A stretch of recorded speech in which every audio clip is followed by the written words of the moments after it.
The voice echoes across Earth's airwaves, somber and unyielding.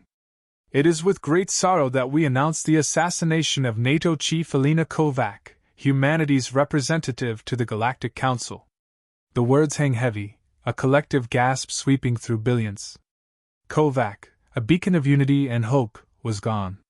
The Galactic Council, a body of elder species claiming to govern peace across the stars, issues a hollow statement.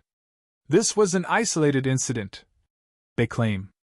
Yet the murmur of conspiracy grows louder, each whisper carving deep into humanity's trust. Earth's leaders watch with narrowed eyes. This was no random act of violence. Decades earlier, Earth had clawed its way into the Galactic Council, a feat many had deemed impossible. Amid species that had dominated the galaxy for millennia, humanity's ambition burned fiercely. Though younger and less advanced, their adaptability and unity earned grudging respect. The Council promised equality, harmony, and protection. But the dream of interstellar camaraderie was fragile, and cracks in the alliance began to show. The NATO chief was more than a diplomat. Alina Kovac was a symbol of Earth's resolve to thrive in this alien landscape. Her unwavering charisma had bridged cultural chasms, her speeches inspiring hope even in the most cynical hearts. She stood as humanity's advocate in a galaxy rife with prejudice. Her assassination wasn't just an act of violence, it was a declaration of war. Kovac had been seated in the council chamber when the attack occurred. Security footage leaked to Earth's intelligence agencies showed a precision strike. A council species known for its military prowess provided the weapon. Another coordinated the attack's timing. Pieces of the puzzle began to fall into place. It wasn't just an assassination. It was a premeditated act, orchestrated by multiple factions within the council. Humanity erupted in grief, but grief soon turned to rage.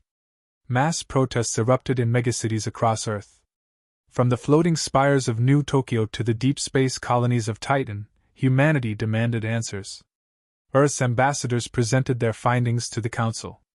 The response was cold and dismissive. Your accusations lack substance, they said. Do not let emotions cloud your judgment. That phrase, emotions cloud your judgment, became a bitter rallying cry. To the elder species, humanity's passion was a weakness. To humanity, it was their strength. For centuries, Earth had risen on the back of passion for survival, for progress, for justice. And now, that fire threatened to engulf the stars. Earth's leaders convened in secret, their faces grim. Diplomatic channels were closed, council meetings dissolved into shouting matches, and the galaxy watched with bated breath. They've grown arrogant, one general muttered, slamming his fist on the table. They think us fragile. They think us weak. The room fell silent. For the first time in centuries, Earth's leaders faced an undeniable truth. The Council was no longer a sanctuary. It was a threat. Kovac's death was proof. Our demands for justice will fall on deaf ears, another voice said. They've grown used to wielding power unchecked. They've forgotten who we are. A long pause followed. Then, a decision was made. A decision rooted in humanity's darkest, most desperate hours. Long ago, Earth had prepared for this possibility. Deep beneath the surface, hidden in vaults older than many of the Council's own members, lay the tools of a war humanity hoped never to fight. It's time, the President said, her voice steady. Activate the fleet. The room erupted into murmurs. Some voices spoke of caution, others of fear. But no one dared deny the necessity. Humanity had given peace its chance. Now, it was time to remind the galaxy why Earth survived when others fell. As the meeting concluded, the order was given. Across Earth's hidden installations, lights flickered to life for the first time in centuries. Humanity's ancient fleet, a relic of their unyielding resolve, stirred from its slumber. Deep beneath Earth's surface, in a facility buried under layers of reinforced titanium and forgotten by time, the air shifted. For centuries, these halls had been silent, their purpose obscured even in the most classified historical records. Now, the silence was shattered. A low hum rippled through the vast chamber as dormant systems came online. Ancient alarms wailed, their echoes reverberating like the awakening of a sleeping giant. Lights flickered to life, illuminating a fleet of starships shrouded in layers of dust and history. Towering hulls, angular and scarred, stretched into the shadows above. These were no ordinary ships. They were relics of a time when humanity stood on the brink of annihilation, forged in desperation and tempered by resolve. Engines designed to outlast centuries glowed faintly as dormant systems roared back to life. The names etched into the hulls told stories of defiance and sacrifice. ISV Thermopylae, ISV Yamato, ISV Normandy. Each vessel bore the legacy of Earth's finest moments, a tribute to the resilience of a species that refused to yield. These ships had been humanity's insurance against the galaxy that once threatened to crush it. Hidden from allies and enemies alike, the ancient fleet had remained Earth's most guarded secret. The technology within these vessels was like nothing the Galactic Council had ever seen. Humanity had deliberately withheld its most advanced breakthroughs, burying them under layers of secrecy. The ships were powered by a hybrid system of quantum singularity cores and antimatter reactors, engines capable of delivering devastating power while remaining undetectable to conventional scans. Weapons bristled along the hulls, railguns, plasma lances, and directed energy arrays designed to cut through the most advanced shielding technology. These weren't just tools of war, they were monuments to human ingenuity. Centuries ago, during humanity's first encounters with hostile alien civilizations, the fleet had been built as a last stand. The effort had required unparalleled sacrifices. Entire economies had been redirected, generations had worked and died without seeing the fleet's completion, and some of Earth's brightest minds had given their lives to make it a reality. It was a testament to the human spirit, created not for conquest but for survival. The sight of the fleet emerging from its long slumber was a marvel, but it was also a chilling reminder of the desperation that had once gripped Earth. Flashbacks to those harrowing days filled the minds of the engineers and commanders now tasked with reviving the fleet. They knew what was at stake, just as their ancestors had. Crews swarmed the vessels like ants, repairing, updating, and reactivating systems that hadn't been touched in centuries. The fusion of old and new was seamless. Engineers worked tirelessly to integrate modern advancements, artificial intelligence to enhance targeting systems, adaptive shielding technology, and faster-than-light communication arrays. Yet they retained the brutal efficiency of the original designs, knowing that the galaxy's elder species would expect sophistication but never raw, unrelenting power. Time was the enemy now. The Galactic Council would not wait long before acting on its threats. Every hour brought new updates from Earth's intelligence networks, fleets mobilizing, alliances strengthening against humanity. And yet, humanity's engineers and scientists pressed on with a quiet determination. As the last reactor hummed to life, a roar of energy rippled through the underground chamber. The ISV Thermopylae, the flagship of the fleet, powered up its engines for the first time in 300 years. Its onboard systems ran diagnostics, flooding the command center with streams of data. Every green light was a small victory, each one pushing humanity closer to readiness. In the midst of this triumph, the unexpected came. A transmission from the Galactic Council cut through the celebrations, its tone cold and unyielding. Earth has violated the trust of the Council. Your actions threaten the stability of the galaxy. Stand down immediately, or face annihilation. The message was broadcast across every frequency, not just to Earth but to the entire interstellar community. It was a warning, a threat, and a challenge. For a moment, there was silence in the command center. Then, with a calm born of certainty, the fleet's admiral spoke. Let them come. They'll see what humanity is truly capable of. The launch of the ancient fleet was a moment etched into the history of Earth and the galaxy alike. Across the planet, billions watched in awe as the colossal ships ascended from their hidden chambers. Engines roared with primal power, their glow illuminating the night skies as if declaring to the universe that humanity would no longer be underestimated. Civilians cheered, their voices a thunderous chorus of hope and defiance. Military crews operated with precision, their faces set with grim resolve. This was not just a fleet, it was Earth's answer to betrayal.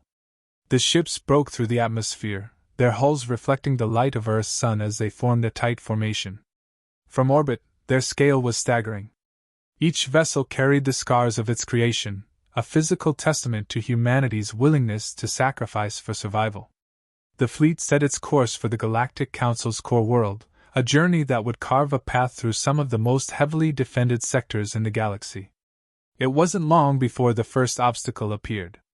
A blockade of Council warships awaited, their sleek designs and intricate patterns a stark contrast to humanity's angular, battle-hardened fleet. The alien vessels radiated elegance, but they were relics of a complacent era. The Council had not fought a true war in centuries, while humanity's fleet was built for nothing less than survival. The Council forces sent their warning. Halt and surrender, or be destroyed. Humanity's response came not in words but in action. The ancient fleet surged forward, its ships splitting into coordinated squadrons with precise efficiency. The battle that followed was nothing short of brutal. Humanity's strategy was a masterclass in adaptability. The fleet exploited weaknesses in the blockade's formation, using its superior mobility and firepower to devastating effect. Railgun salvos tore through alien shields, and plasma lances left glowing scars across hulls. Council commanders, accustomed to ceremonial drills rather than real combat, found themselves overwhelmed. Every tactic they employed was anticipated and countered, their elegant ships crumbling under the relentless assault. The ISV Thermopylae led the charge, its weapons cutting a swath through the blockade like a blade through paper. Admiral Reyes, commanding from the Thermopylae's bridge, exuded calm determination. Her orders were precise, her demeanor unwavering. To Reyes, this wasn't just a battle, it was humanity's chance to remind the galaxy what it meant to fight with heart and purpose. On the opposing side, the Council's fleet was led by High Commander Varix, a member of an elder species known for their intellect and strategic prowess. Varix had dismissed humanity as an upstart race, unworthy of its place on the Council. Watching the destruction unfold, his arrogance turned to disbelief. "How can they be this strong?" he muttered as his flagship's shields faltered under a barrage of fire. The battle ended as swiftly as it began. The Council blockade lay in ruins, its remnants scattering into the void. Humanity had claimed its first victory, but the galaxy had taken notice.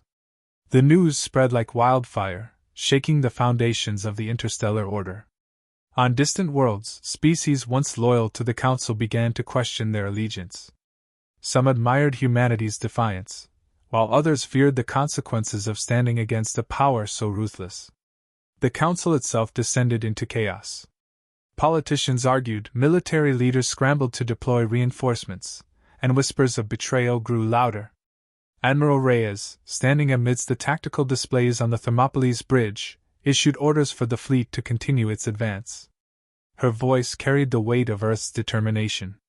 "We've sent our message," she said. "Now we make them listen." As the fleet pressed forward, Council resistance became increasingly desperate. Varix and his commanders rallied what forces they could, setting traps and ambushes to slow humanity's progress. But each time, the ancient fleet adapted. Human ingenuity, paired with the raw power of their ships, turned every engagement into another victory. The final stretch of the journey brought them to the Council's core world, a glittering hub of politics and power. The fleet emerged from hyperspace, casting long shadows across the planet's surface. Humanity's ships hovered in formation, their weapons locked on the Council's capital. Below, panic spread like wildfire. For centuries, the Council had ruled unchallenged. Now, they faced the reckoning they had never thought possible. The Thermopylae broadcast a single message, simple yet chilling in its certainty. "Justice has come." The galaxy held its breath, waiting to see if the Council would finally realize what it had unleashed. The Galactic Council's core world teetered on the brink of collapse. The sky above its sprawling metropolises was dominated by the ominous silhouette of Earth's ancient fleet. The broadcast from the ISV Thermopylae played on every screen. "Surrender the conspirators responsible for the assassination of NATO Chief Kovac, or face annihilation." The ultimatum was clear. Panic gripped the streets as Council leaders scrambled for a response. For the first time in millennia, they felt fear, not of rebellion, but of a species they had dismissed as insignificant. The Council's response came in the form of desperation.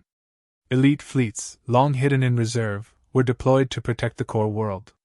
These ships, ancient yet powerful, represented the Council's last hope. Their commanders vowed to crush humanity's rebellion and restore order. The skies erupted in battle as the Council's forces clashed with Earth's fleet. It was chaos.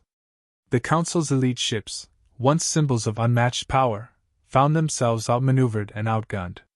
Humanity's tenacity, honed through centuries of conflict and struggle, proved unstoppable. Railguns and plasma lances tore through alien hulls, while Earth's adaptive strategies rendered the Council's tactics obsolete. Admiral Reyes, commanding from the Thermopylae, was the picture of focus.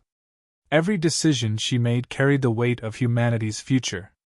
"Hold the line," she ordered as the Council's forces launched a desperate flanking maneuver. Human ships shifted seamlessly, countering the attack and turning it into a devastating rout. The battle was more than a clash of fleets, it was a test of philosophies. The Council fought with the arrogance of a species unchallenged for millennia. Humanity fought with the fire of a species that had earned every inch of its survival. Despite the odds, the ancient fleet pushed forward, breaking through the Council's defenses. Amidst the chaos, unexpected alliances formed. Some member species, inspired by humanity's resolve, turned against their leaders. Smaller fleets defected mid-battle, joining Earth's forces in a stunning act of solidarity. Their betrayal weakened the Council's resolve and emphasized humanity's unique ability to inspire loyalty. The turning point came when Earth's forces breached the Council's planetary defenses. Ground troops, supported by orbital bombardments, stormed the capital. The Council chambers, once a symbol of unity, became a battleground. Human soldiers, clad in advanced exosuits, moved with precision, neutralizing resistance with minimal casualties. Within the chambers, the conspirators were exposed. High-ranking Council members, driven by fear of humanity's potential, had orchestrated Kovac's assassination. They had believed that eliminating humanity's voice on the Council would stall its rise. Instead, they had unleashed Earth's fury. Admiral Reyes stood before the Council, her voice steady but unforgiving. "You sought to silence us out of fear. You underestimated us. That was your first mistake." The conspirators, stripped of their power, were taken into custody. Humanity demanded accountability and a complete restructuring of the Council. The message was clear: the old order had failed. As the dust settled, a new Galactic Council emerged. Humanity, once an outsider, became a central power. The reforms ensured equality and transparency, preventing the corruption that had nearly destroyed the Alliance. Earth's actions, though aggressive, had restored balance to the galaxy. The ancient fleet, once a symbol of humanity's desperation, became a beacon of hope. Allied species saw it not as a threat but as a testament to humanity's strength and resolve. Earth pledged its support to protect those who sought peace, warning that betrayal would not be tolerated again. When the fleet returned to Earth, the planet erupted in celebration. Streets were filled with cheering crowds, their voices echoing through the megacities and colonies. The victory was more than military, it was a statement to the galaxy. Humanity reflected on its journey. From a species struggling for survival to a force that reshaped the galaxy, their resilience had carried them through. The ancient fleet, now docked in orbit, stood as a reminder of their trials and triumphs. In the closing moments, Admiral Reyes addressed Earth and its allies. "We seek peace, but we will not be underestimated or betrayed again. Together, we will build a future where all species thrive, not under the shadow of arrogance, but in the light of unity." As the sun rose over Earth, it marked not just the end of a battle, but the beginning of a new era. Humanity's potential, forged in adversity, had become a force for change, a testament to the indomitable spirit that burned brighter than the stars.